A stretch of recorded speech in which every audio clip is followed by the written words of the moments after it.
जय माता की। आप सभी को बहुत बहुत आशीर्वाद। माता रानी माँ भगवती आपकी संपूर्ण इच्छाओं को पूर्ण करे, आपको स्वस्थ रखें और मस्त रखें। तो आज जो मेरा टॉपिक है कि गुरु क्या होता है, गुरु का महत्व क्या होता है। एक्चुअली मैं बिज़ी होने के कारण आपको गुरु पूर्णिमा से पहले वीडियो दे नहीं सकी, लेकिन फिर भी मैं उन समस्त बच्चों को ये वीडियो बना रही हूँ जिनके गुरु हैं, जो गुरु बनाना चाहते हैं या जिनके अपने अपने गुरु है। तो आप अपने गुरु का किस तरह सम्मान कीजिए और क्या गुरु की एक महिमा होती है। सभी को ही अगर कोई गुरु धारण कर लेता है तो उसे ऐसे ही आचरण और विचरण करने चाहिए। ईश्वर से भी बड़ा गुरु होता है। कहते हैं ना कि गुरु गोविंद दोहे खड़े काके लागू पाए, बलिहारी गुरु आपने गोविंद दिए मिलाए। तो बहुत ज़्यादा गुरु की महत्ता होती है। और जैसे ही आप गुरु बना लेते हैं तो सबसे पहले आप अपने गुरु का पूजन किया कीजिए, उनका आवाहन किया कीजिए। अपना अगर आप भोग प्रसाद अपने इष्ट को लगाते हैं, पहले अपने गुरु को लगाया कीजिए, उसके बाद इष्ट को लगाया कीजिए। और जो गुरु का इष्ट होता है, हो सकता है कि आपका इष्ट कोई और हो, जैसे कि गुरु आपके भोलेनाथ को मानते हैं, आप किसी और को मानते हैं, तो आपको पहले गुरु के इष्ट का बंधन करना है, क्योंकि उनको प्रणाम करना है, बंधन करना है। तो तभी आपको उनकी ना सारी कृपाएं आएंगी और आप अपना इष्ट कोई भी बना सकते हो। अदरवाइज़ तो जब गुरु बना लिया होता है तो गुरु की शक्तियाँ और गुरु के इष्ट ही आपके इष्ट होने चाहिए। तो ये आप फिर उनको प्रणाम कर सकते हैं, भोजन खिला सकते हैं। जैसे गुरु पूर्णिमा आती है तो गुरु दक्षिणा दे सकते हैं उनको, जो भी कुछ आप मिठाई इष्ठाई जो भी कुछ अपने गुरु के लिए आप समर्पित हो सकते हैं वो आप कर सकते हैं। उनका विशेषकर आशीर्वाद लेना चाहिए। 365 दिन होते हैं साल के, उसमें एक दिन आता है सिर्फ एक गुरु के लिए। तो उस गुरु का आपको पूरा सम्मान करना चाहिए, पूरा आदर करना चाहिए, क्योंकि भगवान से भी अधिक बड़ा गुरु है। जब तक गुरु की किसी चीज़ के लिए आज्ञा नहीं होती है, ईश्वर भी कार्य नहीं करते हैं। ठीक है, तो ये गुरु भगवान से श्रेष्ठ ही माने गए हैं, आज भी माने गए हैं, पहले भी माने गए हैं। जब आपने किसी को, इसीलिए मैं आप सभी को कहती हूँ कि गुरु हमेशा सोच समझ के बनाए, निरख परख के बनाए। सालों उन्हें देखिए, सालों उनकी हर चीज़ वॉच कीजिए, सालों उनके पास जाएं, काम कराएं। धारण तब कीजिए जब आपकी अंतरात्मा बिल्कुल तृप्त होती है कि हाँ ये हमें भव से पार लगा सकते हैं। तो आपको ज़रूर, क्योंकि जो आपको भव से पार लगाएगा ना, नौका का जो काम करेगा ना, वो गुरु ही करेगा। जैसे सपोज करो, मैं आपको एक उदाहरण देती हूँ। कभी भी आपके पास साक्षात भगवान नहीं आएंगे, जब भी वो आएंगे किसी गुरु रूपी देह में आपको भेजेंगे, किसी मनुष्य रूपी देह में आपका कार्य करने के लिए आए हैं। भक्ति सर्वोपरि है, लेकिन वो गुरु या किसी अलौकिक दिव्य पुरुष के अलावा आपका दुख नहीं हरण कर सकते। वो कृपा ईश्वरी करते हैं, लेकिन माध्यम वही होता। तो माध्यम कौन हुआ? वो हुआ ना जिसने आपका किया। बड़ा कौन हुआ? वो ही हुआ। डायरेक्ट ईश्वर आके आपका कुछ नहीं करेंगे। मैं आपको जैसे एक एग्जांपल देती हूँ। जैसे नदियाँ पार करनी है आपको, जैसे नौका ने लेके जाना आपको, सपोज करो उतारना है उसने आपको पार ना, तो आप जब आप उतरोगे नौका से, आपको उसने पार कराया, मल्लाह ने आपको पार करवाया, तो आप उतराई कभी भी नौका को नहीं देंगे। नौका तो निर्जीव है, लकड़ी की, उसको नहीं देंगे। जिसने आपको पार करवाया उसको आप उतराई दोगे कि ये आपने नौका पार करी तो ये आपकी उतराई है, तो आप मल्लाह को देंगे। तो मल्लाह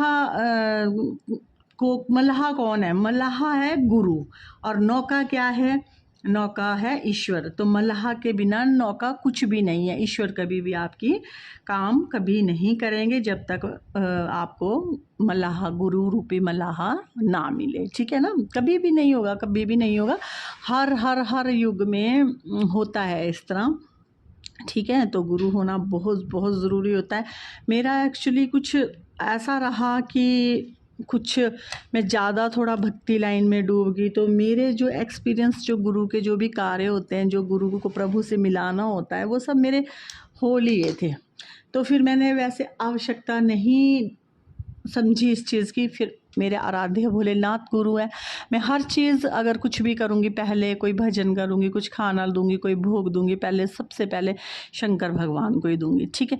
तो मेरा तो देखिए कुछ और बात थी कि चलो, है ना, तो लेकिन हर एक व्यक्ति के लिए नहीं होता, हर एक व्यक्ति के नहीं हो सकता इतना ज़्यादा कि वो डायरेक्ट ही पहले बैठ जाए और उनके साथ शक्तियाँ ही बात करने लग जाए। कोई कोई होता है ऐसा जिन पर असीम कृपा प्रभु की होती है, तो वो धीरे धीरे तरस खा के दुख देख करके कई बार ऐसा भी कर देते हैं, तो आवश्यकता नहीं पड़ती है, वो मुझे बनाने भी नहीं देते हैं किसी को।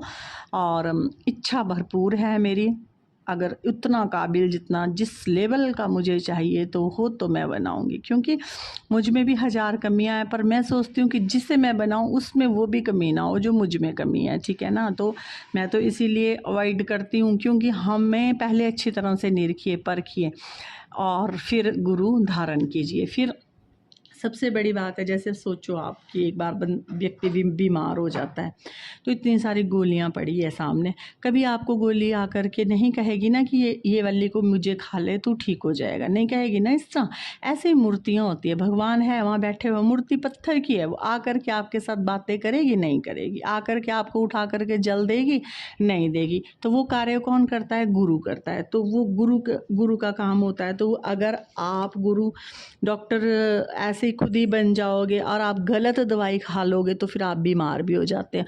अगर आपको डॉक्टर ने पर्ची में लिख के दी है तो वो आपकी प्रॉब्लम से संबंधित होगी, क्योंकि वो एकदम भांप जाएगा डॉक्टर कि आपको बीमारी किससे रिलेटेड है और आपकी दवा क्या होनी चाहिए। क्यों? क्योंकि उन्होंने बरसों उसमें पढ़ाई की होती है, बरसों तपस्या की होती है, उनका लाइफ का एक्सपीरियंस होता है, हज़ारों लोगों को, मरीज़ों को वो देखते हैं, तो महज पास बैठने मात्र से वो भांप जाते हैं कि इसको बीमारी है। वो आंखें देखने से, जीभ आपकी खोलते, जीभ देखने से आपको पहचान जाते हैं, उनके वो एक्सपीरियंस होते हैं, क्योंकि उन्होंने वो स्टडी की होती है। तो सेम टू सेम भी गुरु का यही काम होता है, जैसे ईश्वर दवाई है और डॉक्टर है जो वो गुरु है। अब आप खुद ही समझदार हो कि इम्पोर्टेंस किसकी ज़्यादा है। उनके सानिध्य में, गुरु के सानिध्य में आप चल करके इष्ट से जुड़ोगे तो आपको बेनिफिट अच्छा आएगा, गुड रिजल्ट आएंगे, अदरवाइज आपको नहीं आएंगे, ठीक है। तो मैं कभी नहीं किसी को कहती हूँ कि आइए आप मुझे गुरु बनाइए। मैं प्रत्येक व्यक्ति को ये कहती हूँ कि पहले बरसों जांचिए, बरसों जांचिए, लेकिन ये ऐसा ना करिए आप कभी कि गुरु बनाए कोई, काम करे आप किसी से, पूजें आप किसी को, भोग लगाएं आप किसी को, काम ले आप किसी से। आपको कभी ज़िंदगी में ऐसे में बेनिफिट नहीं रहते हैं, महज आपको फिर गलत परिणाम आपके जीवन में हो जाते हैं। तभी कहते हैं कि सोच समझ के बनाइए, फिर जिसको बनाइए उसको समर्पित कर दीजिए अपने जीवन को कि वो हमें मारे, रखे, बचाए, जो मर्जी करिए, ठीक है।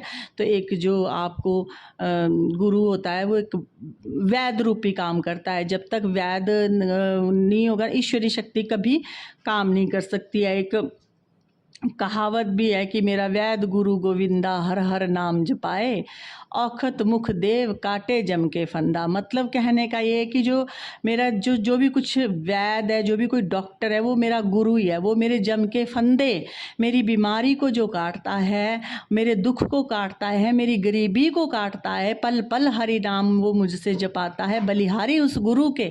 तो आपको ये कहा जाता है कि वो मेरे जम के फंदे गुरु काटता है। तो सर्वोपरि आपको गुरु होता है। कई मैंने लोगों को देखा अपनी बीमारियां कटवाने कहीं जाएंगे, अपने दुख कटवाने कहीं जाएंगे, नाम जपन किसी का करेंगे। तो ऐसा नहीं होता है, ऐसा नहीं होता है। गुरु आपके लिए सर्वोपरि है। जब आपने गुरु बना लिया तो फिर आपको उसी से ही अपनी समस्या, हर एक चीज़ उनसे सुलझानी चाहिए, गुरु मंत्र का जाप करना चाहिए। ऐसा नहीं होता है कि जो कोई भी आपको गुरु मंत्र देगा उसमें कोई शक्ति नहीं होती है, क्योंकि उनके वो सिद्ध मंत्र होते हैं, शक्तियाँ होती है। वाई कादा धारण करके गुरु वंदना, गणेश वंदना के बिना तो कभी भी कोई इष्ट आपसे प्रसन्न होगा ही नहीं, क्योंकि जो भी किसी चीज़ का मेथड है ना वही होता है। आपको सम सॉल्व करना है आपको, तो अगर आप उसमें ठीक से नहीं लगाओगे वो तो आपका सॉल्व होगा ही नहीं। आप चाहे आप A2+ B2+ ऐसे करें, अगर आप वो नहीं लगाएंगे ना उस पर, तो वो सम आपका सॉल्व नहीं होगा। आप चाहे जितनी मर्जी मेहनत मारो, उसका आंसर आपको गलत ही निकलेगा। एक बार आपने उसमें वो लगा दिया, मेथड लगा दिया, तो 2 मिनट में आपका सम सॉल्व हो जाता है। ये सब प्रक्रियाएं हैं। इस तरह भी मैं आपको समझा रही हूँ, बोल के भी समझा रही हूँ, हर तरह से मैं आपको समझाती हूँ, सभी तरह से मैं आपको समझाती हूँ। इसीलिए मैं पहले भी कहती हूँ, शुरू से ही कहती हूँ कि भाई मैं ऐसे नहीं गुरु बनाऊंगी, मैं ऐसे नहीं शिष्य बनाऊंगी। मुझे शिष्य ऐसे चाहिए जिनका पूर्ण समर्पण हो। कल को ये ना हो कि हमें ऐसे बोला, हमें वैसे बोला, आपने ऐसे बोला, हमारे दिल को ऐसे लगा, हमारे दिल को। आप जब स्कूल में पढ़ते हो हैं, टीचर आपको कितनी कितनी डांट लगाते हैं, थप्पड़ तक लगा देते हैं। हमने उल्टे उल्टे हाथ पर भी डंडे खाए हुए हैं। तो हमने तो नहीं कभी ऐसे अपने टीचर्स को जवाब दिए आगे से, या ऐसा कुछ बोला जा करके कि आपने, तब वो हमारे अच्छे के लिए करा ना। हमने गलती करी, गलत हमने आंसर करा है ना, मिस्टेक करी, कहीं तो पड़ती है हमें डांट ना। तो फिर अब खाई होती है डांट, तो आगे जा करके फिर बनते, फिर याद करते हैं कि चलो जी ठीक है, उन्होंने हमें डांटा था तो हम कुछ बन गए। तो सेम ऐसा ही गुरु को होता है। तो गुरु के सानिध्य में रह करके आपको गुरु का पूरा सम्मान आदर करना चाहिए।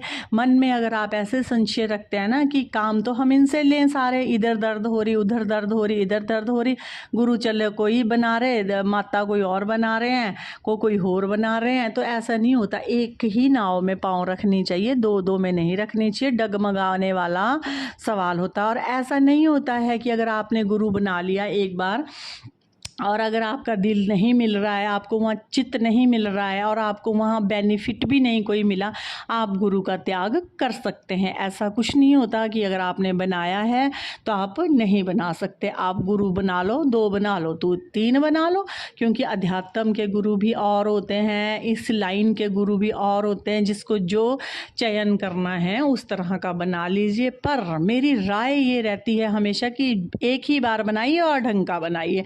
इसीलिए मैं कहती हूँ 100 बार परखिए। जब आपके अंतर मन में ये सोच आ जाती है कि मैंने उसे गुरु धारण करना है, तो उसे देखिए, उसका चित्त विचित्त, आचरण विचरण, हर एक चीज़ देखिए उसकी कि वो कहाँ चल रहा है, कहाँ चल रहा है। कल को आपको गुरु का त्याग ना करना पड़े। फिर गुरु निंदा, फिर गुरु वो करना, वो महापाप है। आप चाहे एक महज छोटे से बच्चे को ही गुरु बनाए, जब आपने गुरु बना लिया, क्योंकि उसके साथ बेसली है कि आप कुछ देख करके उसको गुरु बनाएंगे। देख करके बनाएंगे तो उनके साथ पावर्स होगी, एनर्जी होगी, शक्तियाँ होगी। तो फिर वहाँ से भी आपको, फिर आप गुरु निंदा करेंगे तो फिर आपको वहाँ से श्राप लगता है। ये बातें आप लोगों को समझ नहीं आती है, तब आप कहते हैं कि हमने वहाँ बनाया था गुरु, हमारा वहाँ हो गया, तो आपकी ज़िंदगी इसमें उलझ जाती है। ठीक है ना।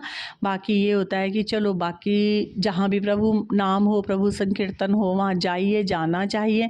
अपने इष्ट को और अपने गुरु को हमेशा साथ लेकर के चलना चाहिए। अपने गुरु को पहले प्रणाम करना चाहिए। ठीक है। और जो इंसान आपके दुख काटता है, महज एक चुटकी में काटता है, एक दृष्टि में काटता है, तो वो गुरु क्या, ईश्वर के बराबर ही तुल्य वो होता है इंसान। क्योंकि अगर कोई मानव शरीर में रह के, किसी देह शरीर में रह के किसी की दर्द पीड़ा और संकट दूर कर सकता है, गरीबी दूर कर सकता है, किसी बे औलादों को औलाद दे सकता है, गूंगे बहरों को बुला सकता है ना, तो वो एक साधारण पुरुष नहीं होता है। ठीक है ना। तो मैं तो आप सभी को यही सलाह दूंगी कि सोच समझ के बनाइए, जिसे भी बनाइए उससे ईश्वर से पहले पूजिए, तभी आपकी पूजा स्वीकार होगी। ईश्वर भी आपकी पूजा तभी स्वीकार करेंगे किसको पूछ के आए हैं, किसका बायोडाटा है, किसके सानिध्य से यहाँ तक पहुँचे। अगर वहाँ तक आप पहुँचे, वहाँ तक पहुँचने के लिए बहुत बहुत बहुत बहुत अड़चने होती है। और फिर वहाँ आप अपना जा कर के बताते हैं कि हम इन केस से आए हैं, तो गुरु आपको और भी प्रेम करते हैं, क्योंकि जो ईश्वर आपको और भी प्रेम करते हैं, क्योंकि जो वो गुरु होता है वो पहले ईश्वर प्यारा होता है। ठीक है। तो जो उसको वो कृपाएं मिली होती है वो ईश्वर से मिली होती है, ना कि खुद की बनाई। इंसान की इतनी औकात नहीं है कि वो खुद किसी के जा कर के अंदर बीमारियां ठीक कर दे। वो सारी ईश्वरी शक्तियां होती है, वो सब गुरु के द्वारा ही चलती है। ईश्वर गुरु के द्वारा चलते हैं, गुरु ईश्वर के द्वारा चलते हैं। ठीक है। तो ये सब आपको मैंने वीडियो बना दी, तो बहुत लंबी मेरी वीडियो हो जाती है कई बार बोलते बोलते, तो आप लोगों को संशय नहीं होना चाहिए। जिनको भी गुरु बनना है, बनाना है, कुछ भी करना है, सोच समझ के बनाइए, लेकिन बनाइए, ज़रूर बनाइए जीवन में। उसके बिना आपकी नैया पार नहीं लगेगी। तो जय माता की, जय श्री महाकाल। आप खुश रहिए, स्वस्थ रहिए, माँ भगवती आपको खुश रखे। जय माता की।